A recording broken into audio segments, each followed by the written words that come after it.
in interesting times, today's stories. Ukraine votes to lift immunity for lawmakers.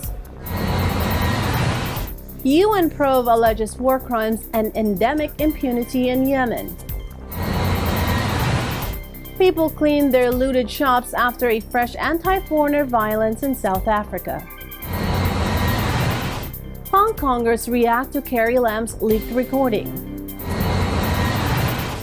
The UN says at least 61,000 people in need of food aid in the Bahamas. UN rights investigator calls on Suki to speak out for Rohingya. Poland opposes President Trump's bid for Russia's G7 return. Iran rules out direct U.S. talks. People arrive at a shelter in Jacksonville ahead of Dorian. Plus, the Hawaii-based nonprofit Aloha Harvest partners with the Iglesia Ni Cristo in a food drive donation. This is Eagle News broadcasting from Virginia Beach, bringing you stories from around the globe. I am Sarah Nackman.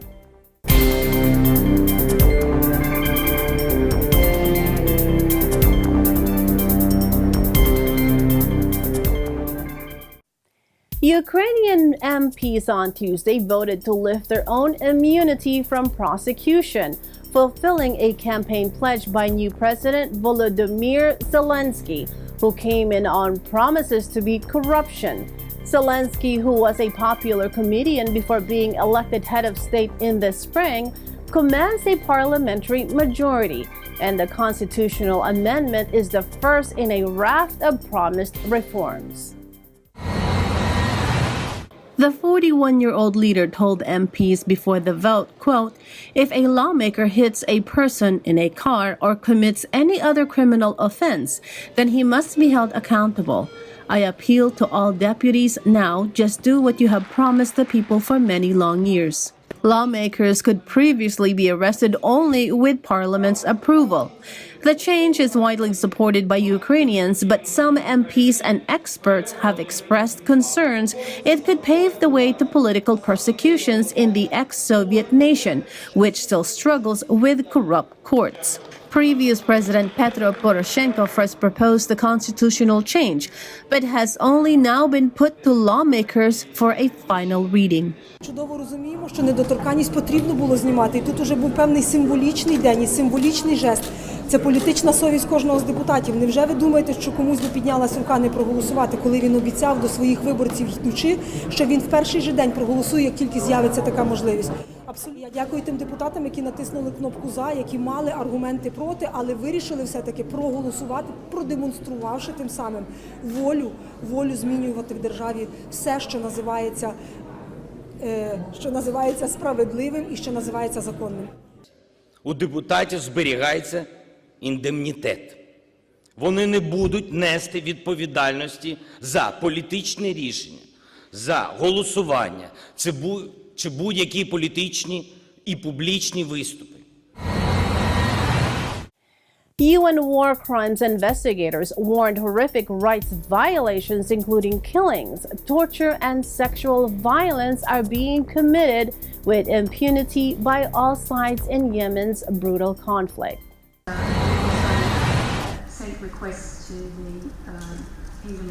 C'est que les parties au conflit au Yémen, toutes les parties sont responsables de nombreuses violations des droits de l'homme et des droits internationaux humanitaires. Certaines de ces violations sont susceptibles de constituer des crimes de guerre. However, there are certain states who are well known to be supplying weapons. That includes the United States, it includes the United Kingdom, and it includes France, to name but three. On the other side, it is reported that Iran may be supplying weapons to the Houthis. Now, it is not our task to prepare a detailed list, as I have said, but it is clear that those states that do provide weapons have particular influence over the parties to the conflict. That the continued supply of weapons to parties to the conflict is perpetuating the conflict and prolonging the suffering of the Yemeni people. And that's why we're urging member states to no longer supply weapons to parties to the conflict. Rocks, bricks, and rubber bullets strew the empty streets of Alexandra in central Johannesburg after mobs plundered the township overnight, burning and looting the shops in their path, as South Africa's financial capital is hit by a new wave of anti-foreigner violence. So like that, 6 months, 3 months is gone, again is broken. Government no action, so how to standing there? Who give you life? Just last night, police. I call police. Police is open my gate. I coming out. If you know police not coming, is a beginning is dead. Me and my uncle is 10 guy is standing there at this house. So all money is gone now. So how to make it business again? So no, my money is finished. So better if government give me money. I buy ticket government. I go in Bangladesh. Seriously. Yes, it is important that we strengthen border security, but we can do so without resorting to xenophobia. We can do so without xenophobic violence, and we can do so without allowing the criminals who want to use this situation for their own selfish benefit. South African police patrolled central Johannesburg on Tuesday after the financial capital was hit by a new wave of anti-foreigner violence. The township was seen to a second night of urban rioting in Johannesburg, where hundreds of people marched through the streets on Monday in an unusually large expression of anti-foreigner sentiment. A government statement released late on Monday said more than 90 people were arrested, quote, after looting shops and damaging property in Johannesburg and surrounding areas. Such violence breaks out sporadically in South Africa, where many nationals blame immigrants for high unemployment, particularly in manual labor. South African truckers also started a nationwide strike on Sunday to protest against the employment of foreign drivers. They staged road blockades and torched foreign-driven vehicles in various parts of the country on Monday. The government statement said at least another 20 people were arrested in connection with the truck attack near the coastal city of Durian and in the southeastern province of KwaZulu-Natal, bringing the total number up to more than 110. South Africa is a major destination for economic migrants from the Southern Africa region, with many moving from neighboring Lesotho, Mozambique, and Zimbabwe in search for work. Hong Kong citizens react to a leaked audio recording of Carrie Lam telling business leaders last week that she wanted to step down as protesters gather in the city center for the second day of a general strike. I think she leaked the message, or the government leaked the message on purpose. And I think because I think most of the Hong Kong people are standing with us to anti the extradition law, and we are fighting for universal suffrage. But why she leaked the message? I think she's trying to pull back some people to standing with her. I don't think she's telling the truth. I think she's just saying make up some stories to talk to the business sectors and trying to get their support. But I don't think she's a person who would voluntarily resign her position. Of course, I think she should resign after the 3 months long protest, and she's done nothing to try to restore the peaceful in Hong Kong. We want her to say the truth. Don't keep telling lies to the people, because many people getting hurt, and the protester did not do anything wrong. Hundreds have been arrested in violent clashes with police, and an increasingly shrill Beijing has labeled protesters, quote, terrorist, with an editorial by China's state news agency Sunday warning, quote, the end is coming. Chinese Foreign Ministry spokesman Geng Shuang said Monday the protest had, quote, gone beyond the scope of freedom of assembly and demonstration. they have evolved into extreme acts of violence, seriously challenging the legal system and social order of Hong Kong, he told a press conference. Hong Kong enjoys freedom unseen on the Chinese mainland under the One Country, Two Systems banner, inherited following the handover from Britain in 1997. But locals fear those rights are being eroded. On Monday, as universities reopen after the summer break, thousands of students skipped classes and gathered instead in central Hong Kong. Earlier Monday, a call for a general strike went largely unheeded, but riot police patrolled some subway stations after protesters briefly disrupted services during rush hour by preventing train doors from closing. Elsewhere, secondary pupils formed human chains at schools, and nurses carrying pro-democracy placards lined hospital corridors in flash protests to show support for anti-government movement. UN agency said Tuesday they had emergency medical and food aid ready to help the people of the Bahamas after the devastating passage of Hurricane Dorian through the island chain. Officials told reporters in Geneva they estimate that at least 61,000 people will need food aid after the monster storm hit the islands. A statement from the UN's Humanitarian Affairs Agency, the OCHA, said damage to the island's water system suggested that fresh water would be a priority in the coming days. OCHA spokesman Jens Lerke said UN experts were waiting for government clearance before assessing the situation on the ground. The OCHA statement said the authorities on Abaco Island were talking of, quote, catastrophic damage, while emergency officials on Grand Bahama were reporting massive flooding there. Herb Verheusen for the World Food Program gave an initial food demand assessment.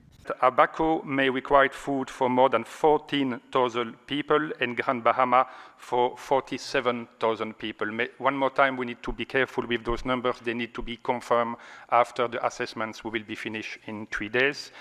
Fadela Chaib, spokeswoman for the World Health Organization, said emergency medical teams were also standing by to intervene. Bahamas Prime Minister Hubert Meany said Monday the Category 5 storm killed 5 people after it made landfall, describing it as a, quote, historic tragedy for the archipelago. The relief effort in the Bahamas will be coordinated by the Caribbean Disaster Emergency Management Agency, or CDEMA. The center also warned the nearby Florida East Coast, as well as Georgia and South Carolina coast a little further north, to prepare for hurricane-force winds. Whilst we will not necessarily see an increase in the number of hurricanes because of climate change, we are likely to see an increase in the very intense ones, such as Dorian. Yesterday we released $250,000 from our disaster relief emergency fund. This morning the decision was taken to extend that to £500,000 Swiss francs to fund the first wave of response for the Bahama Red Cross and for the IFRC in the region. We also anticipate possibly today launching an international emergency appeal. Up next, UN rights investigator calls on Suu Kyi to speak out for Rohingya. Poland opposes President Trump's bid for Russia's G7 return. Iran rules out direct U.S. talks. People arrive at a shelter in Jacksonville ahead of Dorian. These stories and more. Eagle News will return. Stay with us.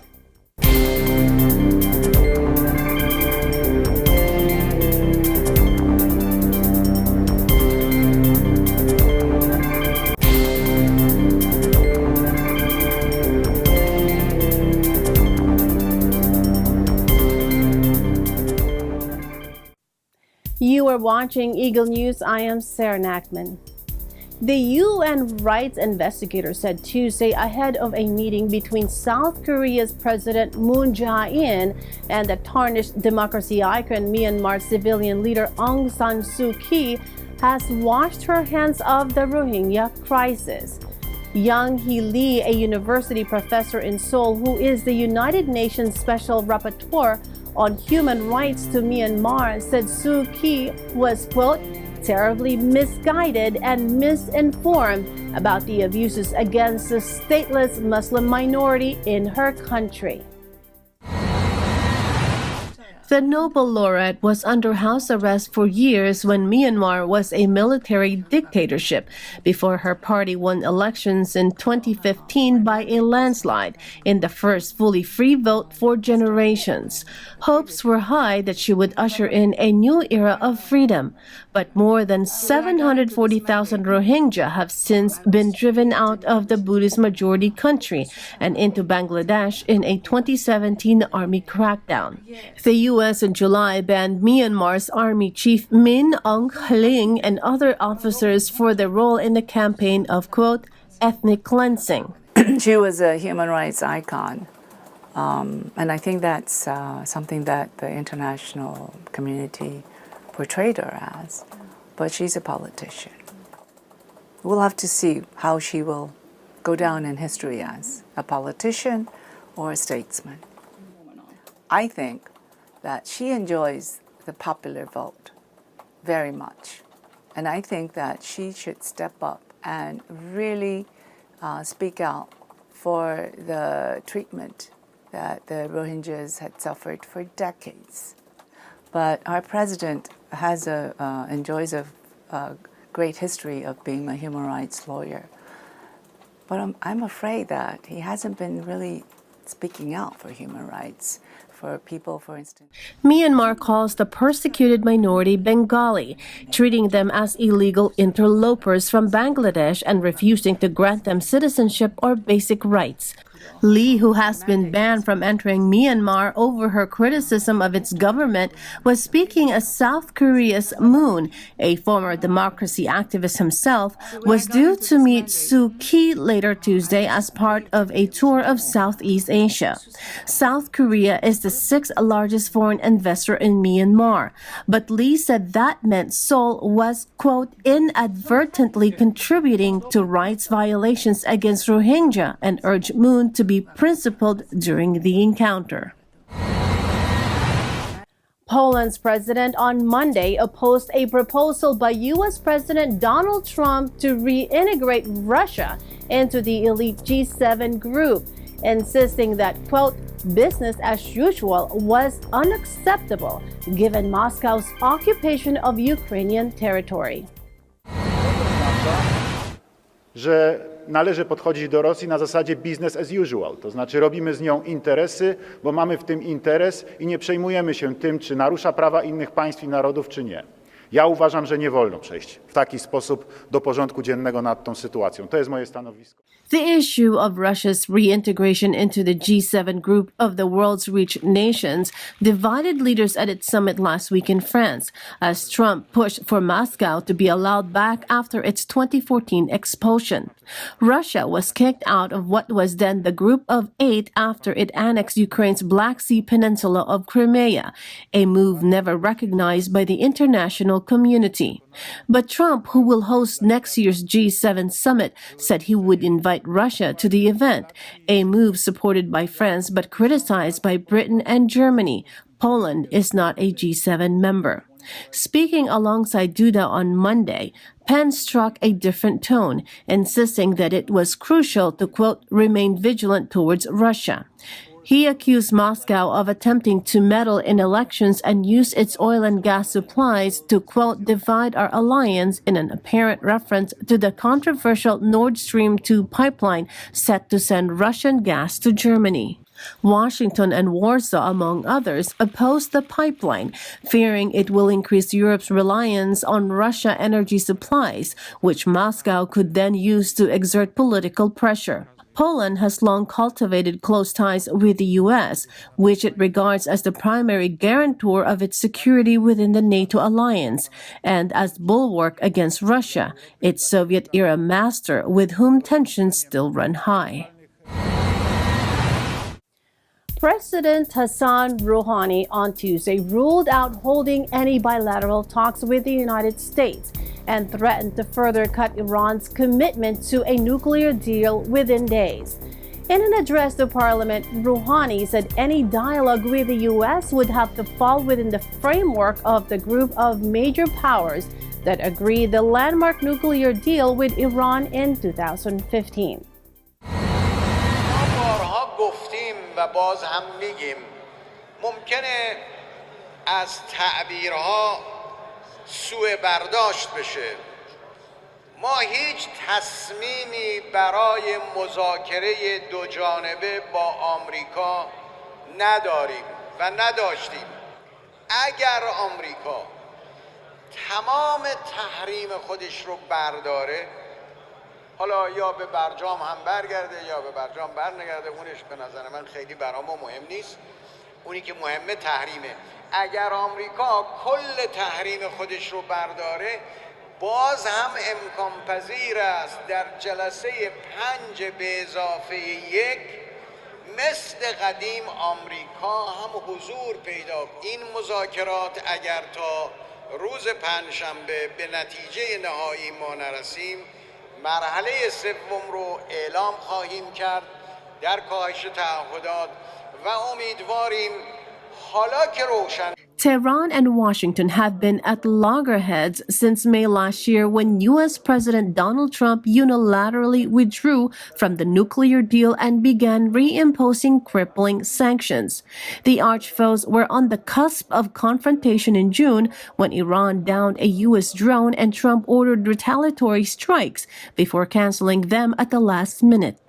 France has been leading efforts to calm the situation, with President Emmanuel Macron expressing hope during G7 talks in late August of organizing a meeting between Rouhani and Trump. Floridians prepare for Hurricane Dorian by seeking shelter at Landmark Middle School in Jacksonville, Florida. The first gusty blast of wind are felt, announcing Hurricane Dorian's imminent arrival. A lot of these people are experienced with these hurricanes. We aren't. You know, we come here, they say they're going to feed us. We got food, but we just want to make sure the kids can, survive through this and have the right environment. At home with the lights off, we don't know what type of environment that'll be for the kids. How are the kids doing? It's an adventure. It's, we got to get up, we got to clean up. Same things established in my house. You get up, do chores, you do what you're supposed to do. We're going to pray, eat, live good, and we don't worry. At Landmark, we are a pet-friendly shelter, so people here are able to bring their dogs, cats with them. We are one of the largest shelters in the area, so we are open and ready to receive people. How many people can you accommodate here? Oh, wow. We can accommodate about 2,000 people. Hurricane Dorian weakened slightly as it crawled towards the southeast coast of the United States on Tuesday, after leaving at least 5 people dead and a swath of destruction in the Bahamas. Bahamas National Security Minister Marvin Dames said several children were among the dead in the Atlantic archipelago, and, quote, "Unfortunately, we will see more deaths." The Nassau Guardian newspaper quoted Dames as telling reporters, "I can't see any way out of it." He said, quote, "This was a crisis of epic proportions, maybe the worst that we've experienced, certainly in our lifetime." Video footage showed catastrophic damage from the powerful hurricane on the island of Grand Bahama and Great Abaco in the northern Bahamas, including shattered homes, fields of debris, and flooded streets. The runways at Grand Bahama International Airport in Freeport, the island's largest city, were underwater, complicating rescue efforts. The U.S. Coast Guard sent MH-60 Jayhawk helicopters to Andrews Island in the southern Bahamas to help with search and rescue operations as residents trapped in their homes by floodwaters issued distress calls.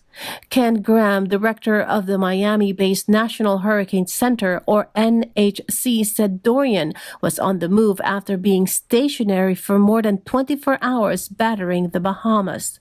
Dorian, which has dumped as much as 30 inches of rain on the Bahamas, was downgraded Tuesday morning from a Category 3 to a Category 2 storm on the 5-level wind scale. But it remained an extremely dangerous hurricane as it crept towards the coast of the southern states of Florida, Georgia, and southern North Carolina. A state of emergency has been declared up and down the coast for millions of U.S. coastal residents in the path of the monster storm. When we come back, the Hawaii-based nonprofit Aloha Harvest partners with the Iglesia Ni Cristo and a food donation drive. Eagle News will return shortly. Stay with us.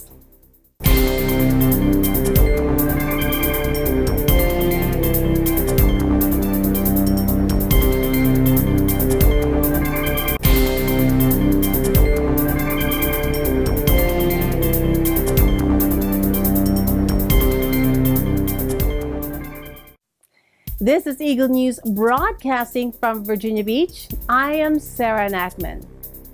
Since 1999, Aloha Harvest rescues and delivers quality excess food to help feed the needy, hungry, and homeless in Hawaii.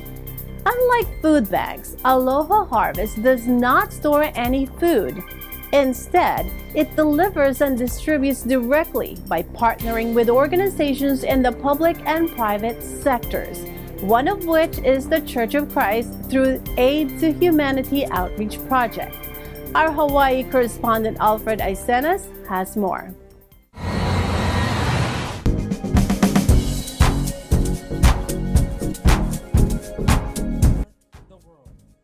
The Hawaii-based nonprofit Aloha Harvest recently teamed up with the Iglesia Ni Cristo Church of Christ in its latest Aid to Humanity charity project at Ewa Beach in West Oahu.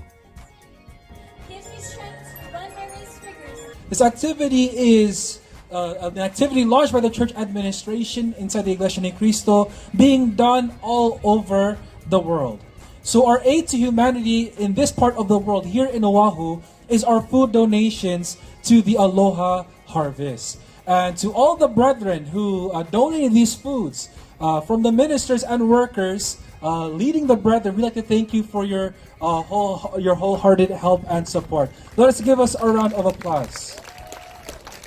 Before introducing Aloha Harvest, event organizers described to the audience the magnitude of the food items that were donated on Oahu Island alone. Recipient of our food donation drive. And as you can see behind us, all of these boxes are filled with food. In front of us is bags of rice, and even behind the stage is double the amount of boxes that we have in front of the stage. So you can see the amount of food items that we've donated. Thank you so much, brothers and sisters.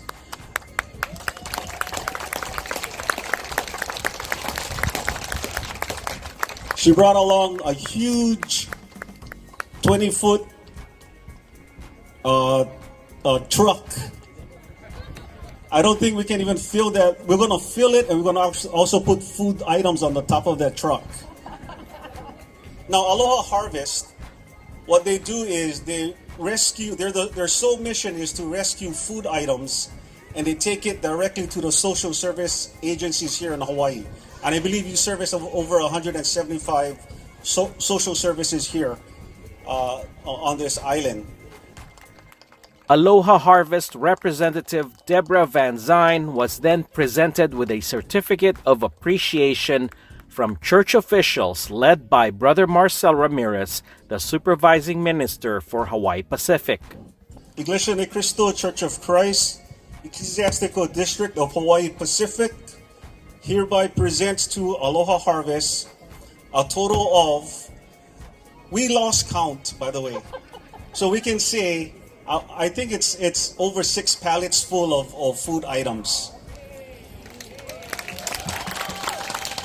And we're donating it from the Aid to Humanity Food Donation Drive, dated the 25th of August, 2019, signed by Brother Marcel A. Ramirez, our District Supervising Minister.